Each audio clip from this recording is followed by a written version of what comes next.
The future has arrived. As the world and humanity itself moves faster and faster into unimaginable possibilities, old institutions that built connection and shaped our sense of meaning are falling by the wayside. In their wake, profound questions about ethics, our purpose, and spirituality demand new answers. Join your host, Scott Mason, in Season 2 of the Purpose Highway podcast. We will explore how these social changes will revolutionize our society. We will learn how they impact our own search for connection and meaning. And we will hear stories of influencers whose lives have had radical change from the inside and found profound connection to others and themselves through a new definition of meaning. The future has arrived. Are you ready?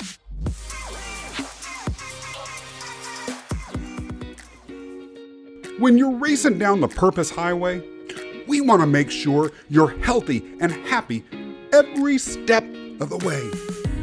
That's why we're proud to partner with It's NOLA, 21st century plant-based healthy granola snack bites made with real ingredients and audacious flavor.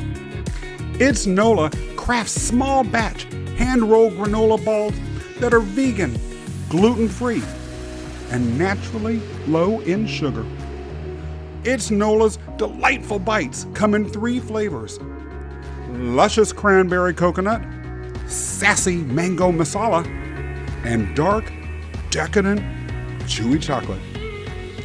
It's NOLA is available to both individual customers and for wholesale accounts at itsnola.com. That's ITSNOLA.com. Guests on this show are already enjoying this delicious snack. Check out It's NOLA's website for yourself and find out how good it is.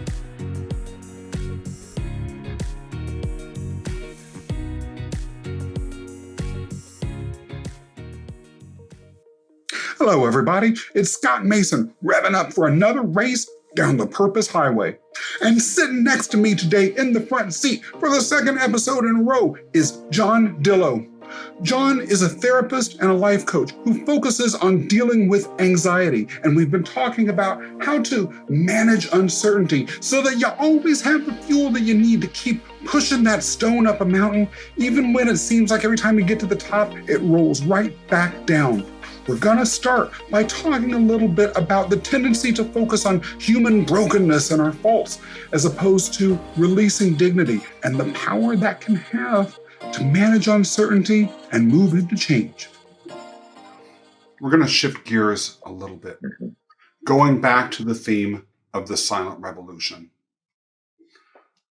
One of the things that has become discredited, and I don't know that I disagree with this being discredited, so there's no judgment in the statement that I just made or am about to make, is the concept of sin as a legitimate driver of human behavior.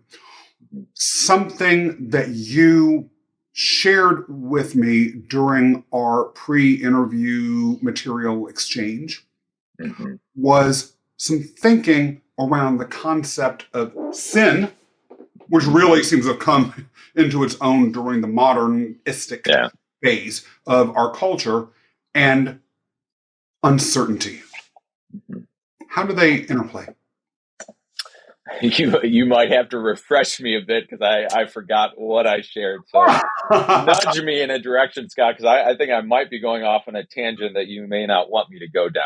But I'm not necessarily opposed to you going down a tangent. Whatever you say is what I'm interested in hearing. But I think that one of the things that at least superficially seemed to relate to me was the concept of sin as a concept of social control vis-a-vis uncertainty. Does that ring any bells with you or strike any? Yeah, I will dive into my thoughts on that topic, and maybe I'll meander into what we had talked about earlier. Cool. So again, I come from this Christian worldview, and sin has become, I think, almost a central topic in this world view that I come from. And I think it's really the old story. I think we're fixated on the brokenness and depravity of man.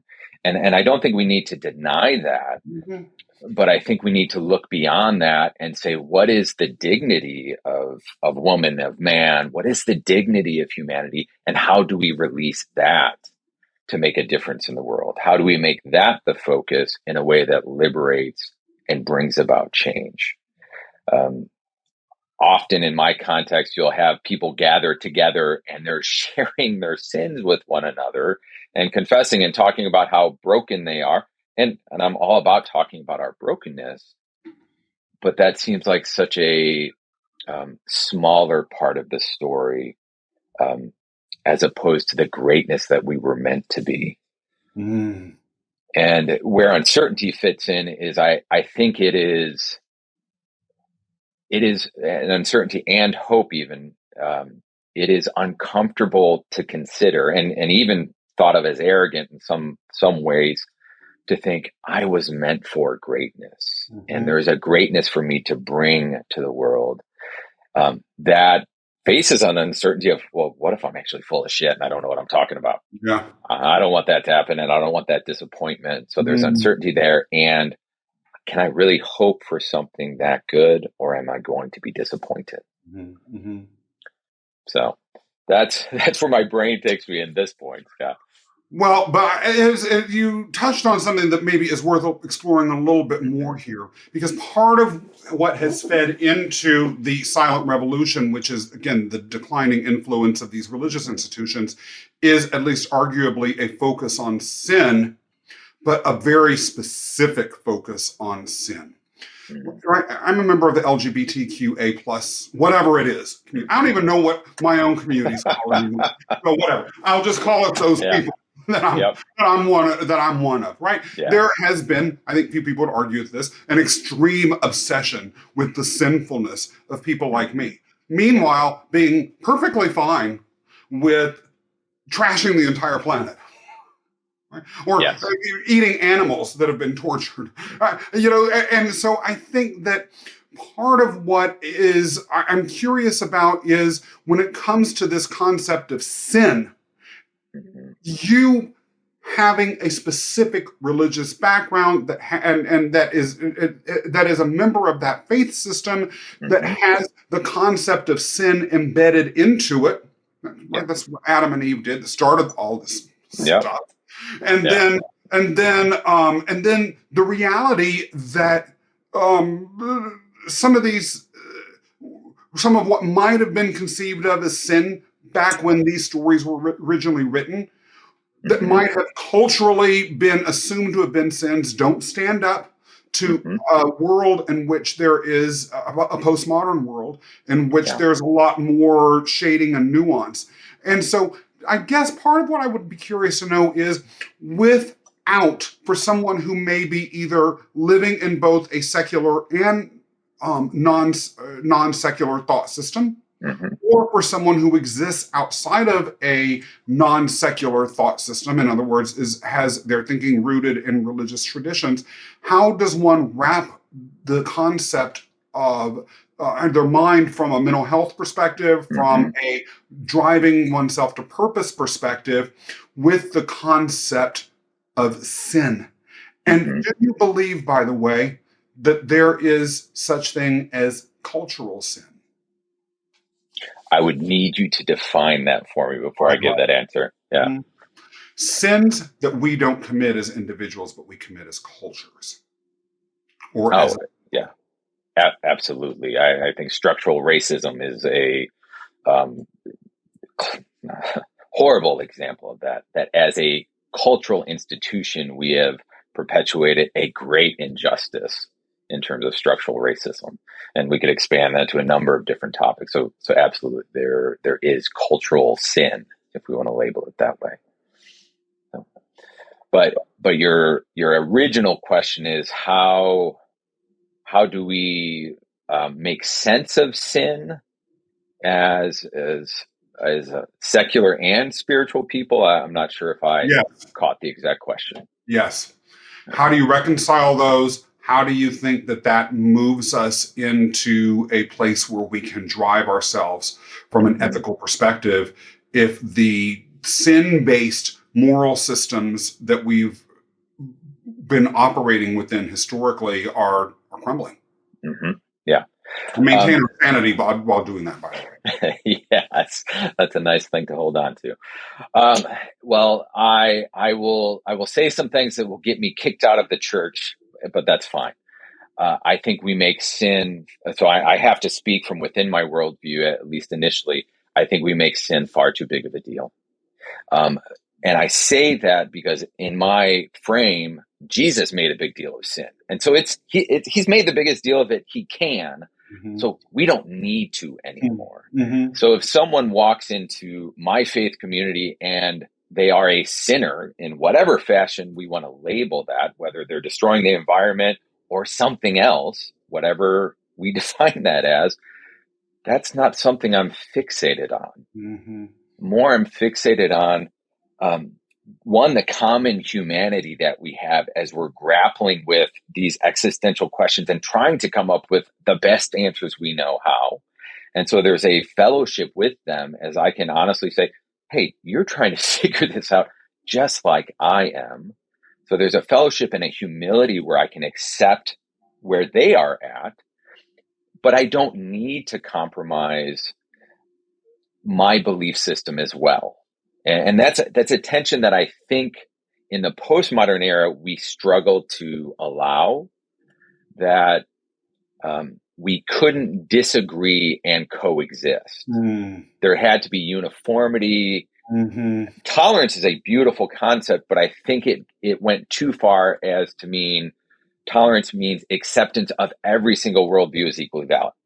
And pretty quickly, you and I could come up with some worldviews that we'd say, no, that's morally evil and should be opposed. Yeah. And so I think we've made much ado about sin, but I think, again, in my worldview, Jesus made the biggest deal of it. It could be made, and that's good enough. And I don't think we need to keep fixating on it. So instead, I invite people, how about you get to know this person who wants to draw forth your dignity, who wants to restore your humanity to the great thing that it was meant to be? I focused a little bit on the concept of sin, because that did seem to me, at least superficially, to relate to the underlying theme of uncertainty. Right? We're controlling, quote unquote, sinful behavior. And I will just, something I didn't say explicitly is that sinful behavior generally, as my understanding, is behavior that is in one way or another antisocial. So it therefore threatens, at least in theory, the survival of the species. So to me, sin, uncertainty, the decline of religious institutions goes as to something you touched on a little bit more, but I'd like for you to explain in a little bit more detail when you say postmodernism has failed. And you just a second ago maybe began to explain why, but talk to me a little bit more about why you think that that's happening, and then where do you think that leads us from a psychological perspective? Yeah. So both modernism and postmodernism gave us some sort of an answer to the uncertainty question. Postmodernism made space for the messy complexity of life. It didn't leave Scott in the hospital bed with a cheap answer. It said all hell could break loose and you could die. This sucks. And there's something really important in that, because you need it. Your partner at the time, it sounds like he was able to come beside you and say, brother, this could be really bad. Yeah. And you needed someone with you in that reality, not someone denying that reality. So postmodernism allows us to deal with some of the messiness, where I think postmodernism, one place it starts to break down is it's not logically consistent at times. Things, it becomes logically hard to hold on to. There are 1,000 gods and only one God at the same time. Now, there is a way we can say, well, all those gods collapse into one God. So there's ways we can kind of talk around it. But at some point, you run up against something that is intellectually incompatible. Right. And so I think there's a way where our rational minds start to say, yeah, that feels good because it gives me space to believe what I want to believe. But it doesn't feel consistent with kind of logic and reason. So I think that's one place where it falls down. The other is there can be a demand for tolerance that, as I said before, goes beyond kindness and acceptance of another, and it has to be agreement with the other. That what I love to see within my faith tradition right now is you and I could sit together and disagree vehemently and yet still be in friendship and fellowship and in love and care and respect one another in that. And I think postmodernism has made that difficult because we need to all agree. So I think that's some of where postmodernism falls apart. I think the place I'm trying to go, because I'm still trying to figure out how do we answer this question of uncertainty, is a place where there is courage and humility. That I'll kind of step back. There was a point where part of my career was working in the church, and there was a point of time where I just kind of looked up and said, are we making all of this up?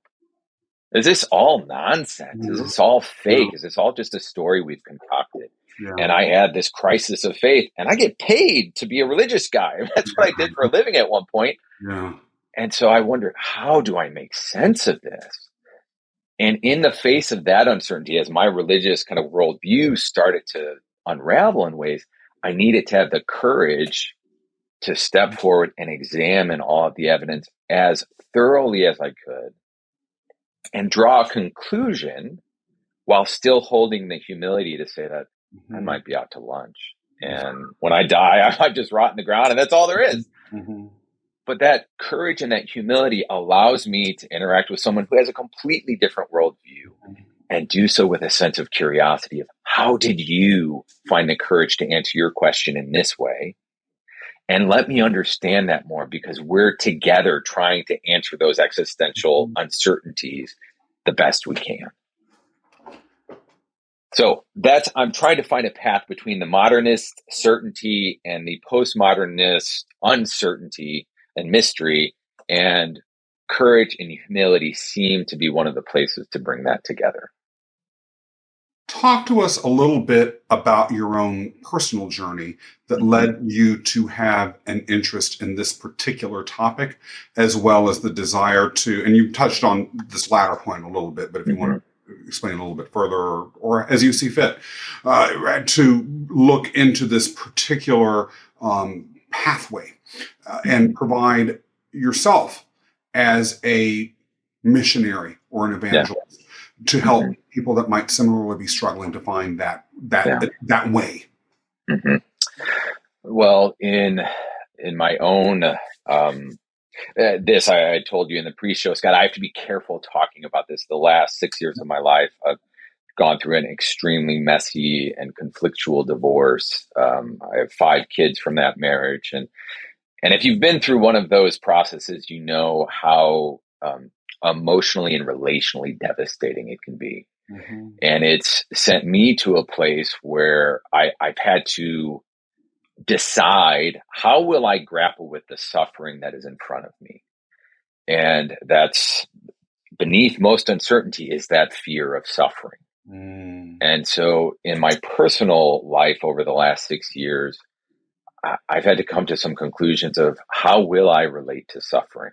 So I've got a lot of weird habits right now. The decision I made is, when suffering wells up within me, I'm not going to shut it down. I'm going to find ways to lean into it. I'm not a masochist, so I don't try to draw it out of me, but if it's there, I lean in. And so I have a number of different triggers that can bring the sorrow out when it's necessary.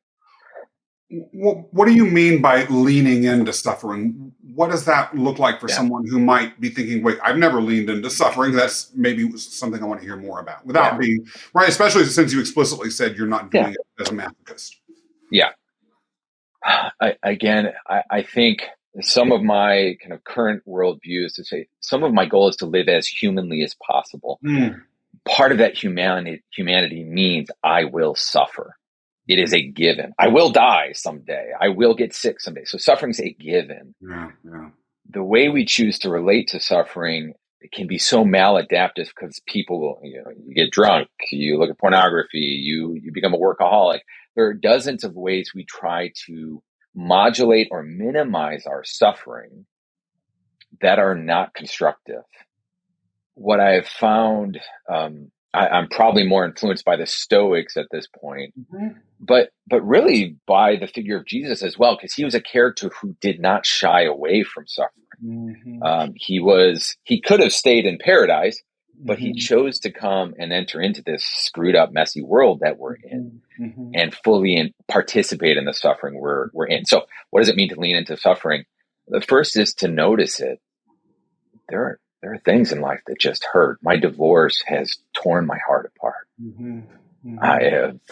I've wept more in the last 6 years than hopefully I ever will again. But it has been rare that a week has gone by that I've not been doubled over in tears.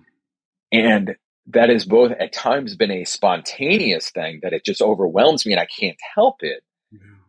But I'll share a brief story. My parents would come down every week, and I have wonderful parents. And they would come down to visit me every weekend that I had my children with me. And the days when I would transition my children back, they would break my heart. And they were there. My kids were gone. I sat down on the couch and I just said, Mom and Dad, could you just sit with me? And they both sat beside me while I wept and grieved. And that was a deliberate, I'm as a counselor, I have to keep pretty well compartmentalized. I can in moments be weeping and then get up and go see a client. I have to be able to do that. So I have the ability to shut all that down, wall it off, put it in a nice little box. But I made a deliberate choice there to say, Mom and Dad, could you come sit with me in my suffering? That's that gives a picture of what I mean to lean into suffering. I didn't have to do that. I chose to do that. When we talk about the secret plague, I think our avoidance of suffering is in part what keeps us so alone. Suffering in other people makes us uncomfortable because we're not comfortable with our own suffering. So a friend of ours is suffering and we can tolerate it for a certain time, but then we start to step back because their suffering reminds us of our own suffering that we're wanting to avoid. So I find it very important to lean into the suffering that is there, not amplify it, but not minimize it either. The areas of suffering that can trigger reaction and how that does impact connection have actually come up on this show before. I'm not sure the order that these episodes will ultimately air in. However, yesterday I taped an interview with a guest by the name of Kashawn Parker, who is a grief counselor who focuses on widows and helping them regain a sense of identity. And one of the things that she talked about that was so devastating for widows in particular is that couples tend to develop relationships with other couples. And people feel discomfort with widows and with the concept of widowhood and with a death. The widow doesn't fit in with their social group anymore. They, of course, care about her or him, and they will reach out. But this sense of disconnection and alienation can come utterly overwhelming. And that's just one example of how that discomfort with suffering, again, sort of tying back into your theme, brings out the uncertainty of our own futures at any given moment. And one question then that this inevitably leads to is leaning into suffering may be a way for us to process it. But how do we, as those who are in the orbit of another person's suffering, manage? Yeah. How do we manage it for ourselves, or how are we productively present for them? Well, that's a good question. Maybe both. Okay. Yeah. Well, let me talk about them first, and then we'll talk about ourselves. There's a Jewish tradition, and I may be getting the term wrong, a sitting Shiva. And that was this practice when someone died in a family, people from the community, from the temple would come and just sit with the family. They weren't there to talk or to fix. They just sat. They were present to the grief. And I think at times, because we are uncomfortable with grief, we feel like when we're in the presence of grief, we need to do something. We need to resolve it. We need to fix it. We need to comfort it. We need to give an answer.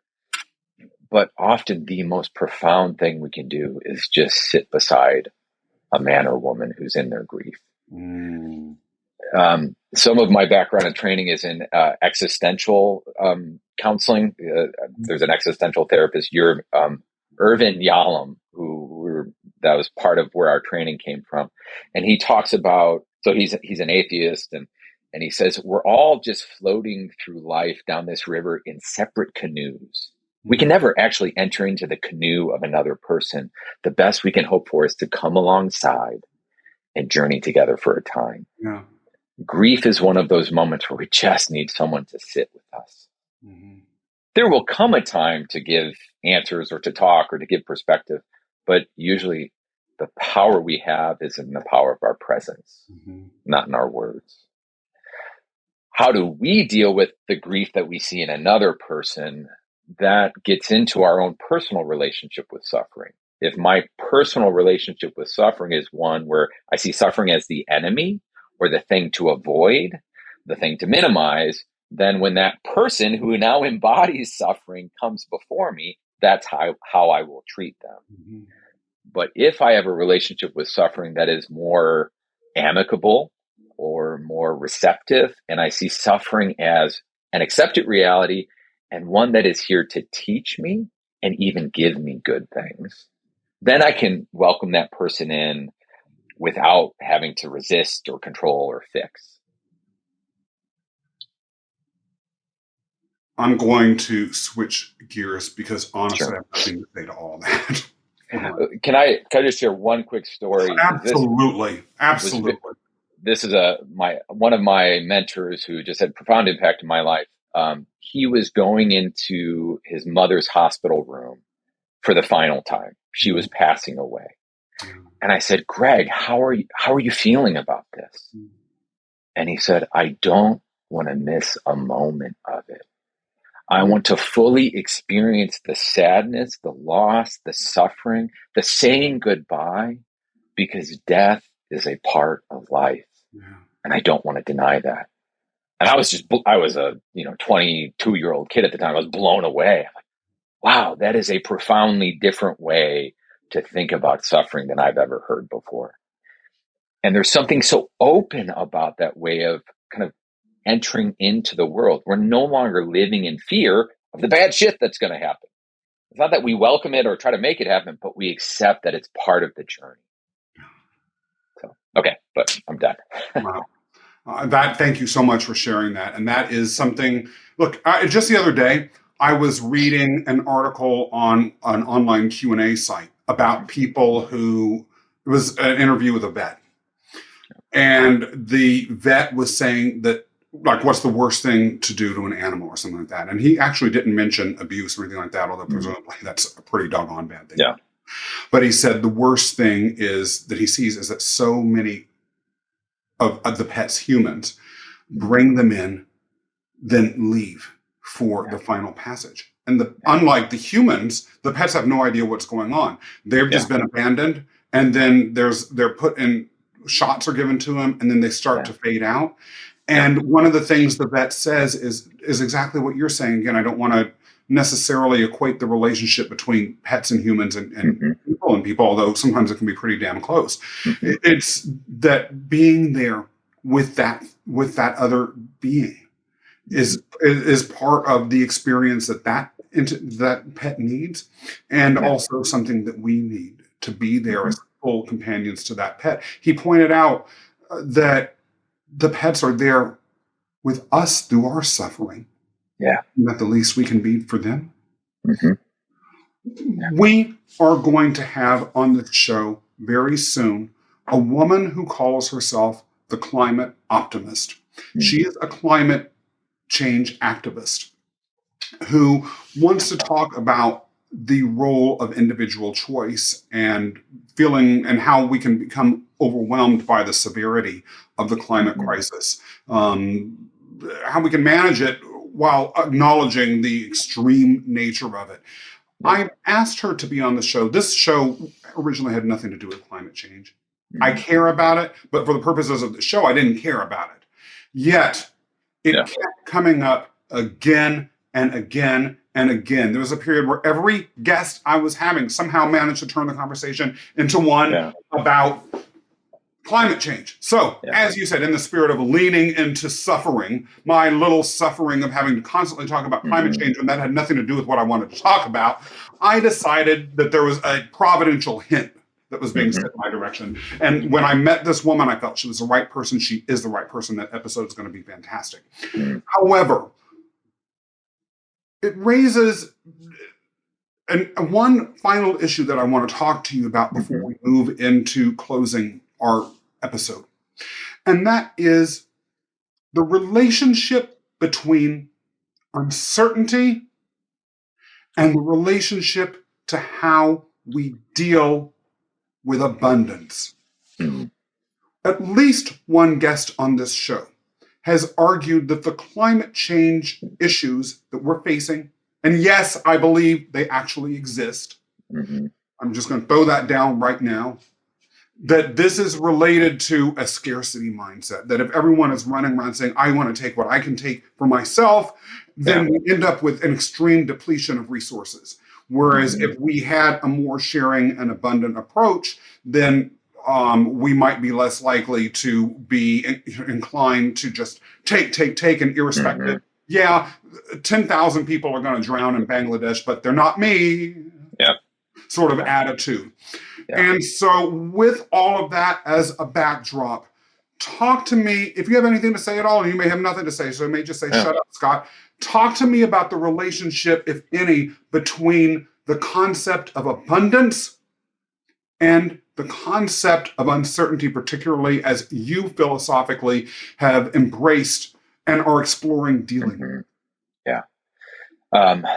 The concept of abundance starts to push my thinking back into that kind of negativity versus positivity mindset. Because we don't believe there's an abundance, we're out there taking everything we can as quickly as I can, and to hell with the people who are going to drown and die. Because there isn't abundance, there's scarcity. And so we face uncertainty with that negativity bias that there is scarcity, there is lack, I will be lacking. So I need to take in everything I can now so as to be safe and secure. And if other people suffer, well, so be it. I think it's an interesting thing. You and I are working together. We're working in similar fields. We're both starting YouTube channels. We're both in podcast zone, social media. It's a strange place that we are working because I think there is a sense of abundance in this zone. There's billions of people out there who want to see a podcast. And so Scott can have his piece of the pie. I could have mine. And so in this weird little sub genre that we work in, I've seen people much more confident to share as opposed to grab for themselves. That there's this belief that no, there's an abundance out there. We can all have a part of it together. And I think there's something to learn culturally from that. That if we could move away from this scarcity mindset and this kind of negativity bias towards uncertainty and start to shift ourselves to a belief that no, good could happen for all. And how do we get there? It's a different question. I probably have different economic ideas of how that happens.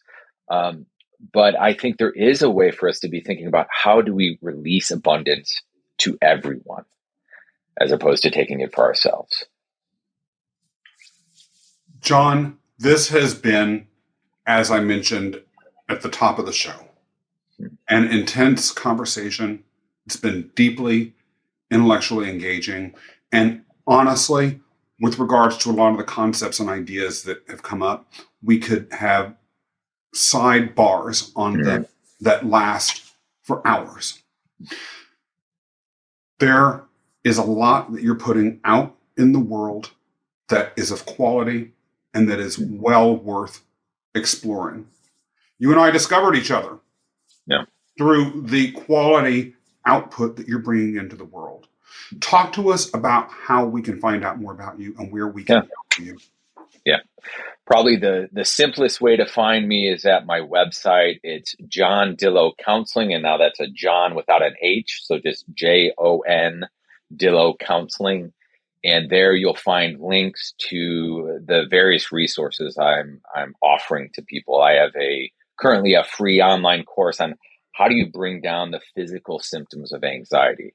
Because I think that's actually one of the first steps to deal with uncertainty. We got to get our brain in check so that we're rationally present to deal with uncertainty.